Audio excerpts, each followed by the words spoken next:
the hate that was being spewed that day. I see it all, and I weep on madness. But you know, I also saw the people rise up and come to the aid of those who were wounded. I saw a black police officer protect the Constitution of this United States, even while it meant protecting people who hated him. I see clergy from all over the country descend on Charlottesville to pray, to assist, to hold, and to love. In Red Bank, Saturday night, we had the first response vigil in the nation. A flash mob, pretty much, put together in a couple of hours. 200 people here to say, that's not who we are. We love. We love. There are vigils all over the country like that one and like this march tonight that remind us of the blessings of life and hope that drive us to heal and to love. Our vigils, our engagements, our demonstrations for peace and wholeness, these span vast more days than any act of hate. There have always been those who try to distract us from goodness and from each other, but you know what? Faith always responds with love. Love prevails, and the more we can demonstrate this love and this commitment to peace, the opportunity for hate to spread diminishes. We stand here today, no one is hiding. We're all out here, all out in front, proclaiming a God-based, inalienable truth. When we show love for each other and compassion for each other, the whole world makes more sense. We stand and look hate in its face, hand in hand, heart in heart. We proclaim that it has no place in our hearts, no place in our communities, and no place in our world. Yes.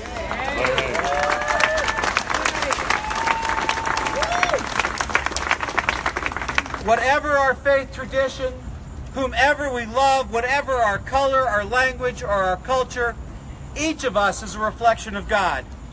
And if you really want to see what God looks like, look at the eyes of the people standing next to you. Amen. The many diverse people, all of us looking different, and God stares back from each of our faces.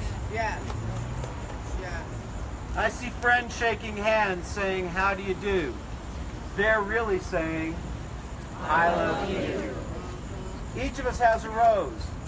We were given these roses to love. We're given these roses as a sign of peace and a sign of hope.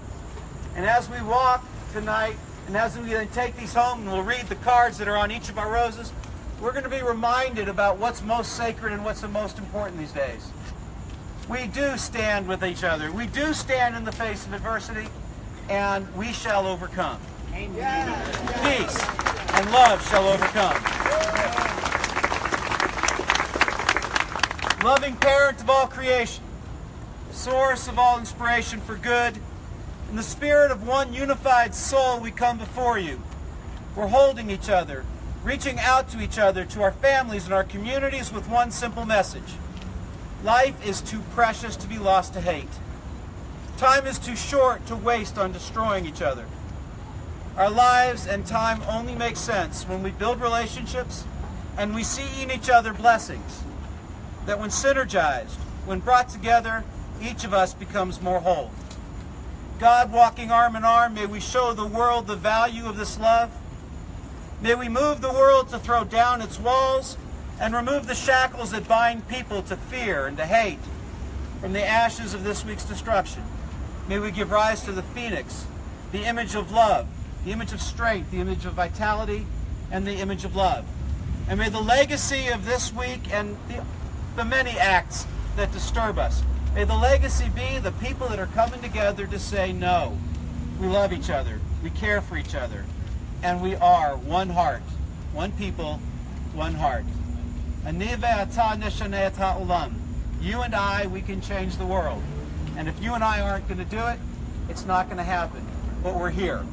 We're going to walk today. And we're going to be together. Today, amen, and amen.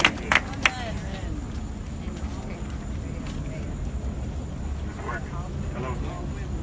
I would just like to say, before I turn it over to our Honorable Mayor, Pat Miller, I would just like to say thank this crowd for coming out today. Am I doing it right? Can you hear me now? Speak loud. Your outside voice. Can you hear me now? Hold on. Let me just make sure this thing is working. Is that good?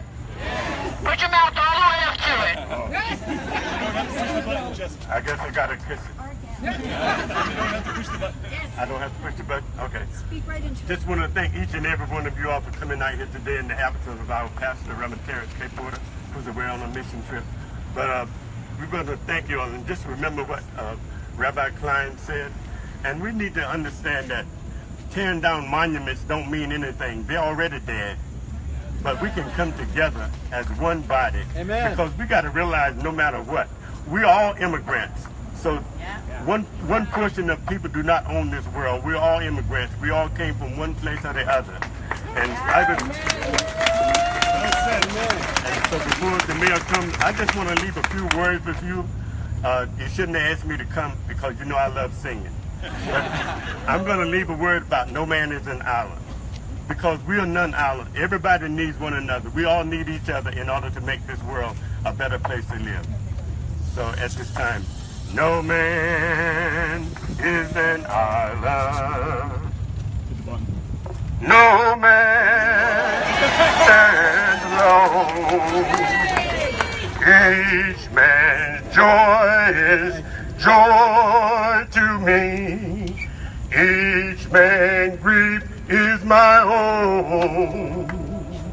We need one another so we can defend each man as my brother, each man as my friend. I saw the people gather and I heard the music start, the songs that they were singing were ringing in my heart. No man is an island. No man stands alone. Each man as my brother. Each man as my friend.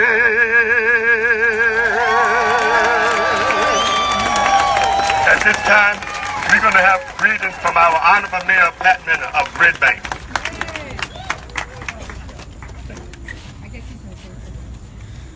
Hello. Thank you. Hello. Let's start again. You will be reprieved.